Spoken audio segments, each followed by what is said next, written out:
semuanya, hari ini kita akan belajar mengenai struktur sel.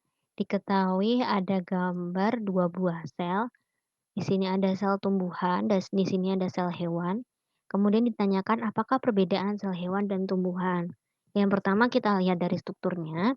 Yang paling jelas adalah adanya di bagian terluar ini lapisan double. Sementara yang B ini tidak ada lapisan yang double, jadi hanya satu saja. Jadi yang B ini ada membran sel, sementara kalau A ada membran sel, kemudian di bagian luar masih ada dinding sel lagi. Nah, dinding sel ini berguna untuk membuat sel menjadi kaku atau bentuk sel tetap sama atau tidak berubah-ubah pada sel tumbuhan. Sementara pada sel hewan, dia tidak memiliki dinding sel. Mari kita catat. Oke, kita catat yang pertama ada dinding sel. Sementara pada sel hewan tidak ada dinding sel. Kemudian kalian bisa perhatikan bahwa di sini ada sebuah organel yang sangat besar pada sel tumbuhan, yaitu vakuola. Fungsinya adalah untuk menyimpan cadangan makanan. Sementara pada sel hewan ini tidak begitu terlihat, tapi ada vakuola yang berukuran kecil pada sel hewan. Fungsinya sama, cuman ukurannya sangat berbeda. Kemudian di sini dia punya plastida untuk sel tumbuhan. Ini salah satu organel yang paling besar juga pada sel tumbuhan. Dia menghasilkan atau mengandung kloroplas sehingga berguna sebagai tempat fotosintesis.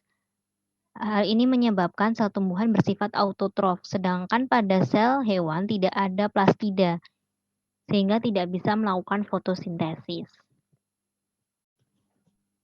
Kemudian kalian bisa lihat bahwa di sel hewan di sebelah sini ada sentrosom atau sepasang sentriol.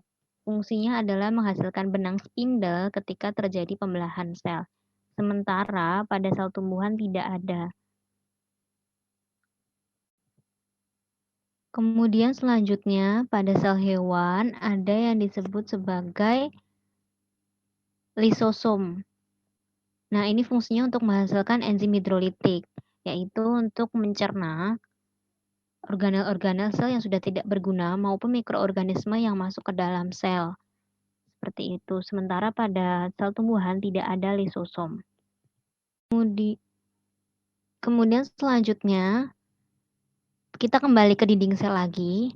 Tadi karena si sel hewan ini tidak memiliki dinding sel, sementara dinding sel ini adalah organel yang membuat sel menjadi kaku atau bentuknya tidak berubah-ubah, maka perbedaan selanjutnya adalah bahwa sel tumbuhan bentuknya akan selalu tetap, sementara sel hewan karena tidak memiliki dinding sel, maka bentuknya akan berubah-ubah. Contohnya seperti amoeba yang dia akan mengubah bentuknya atau memanjangkan tubuhnya untuk bergerak.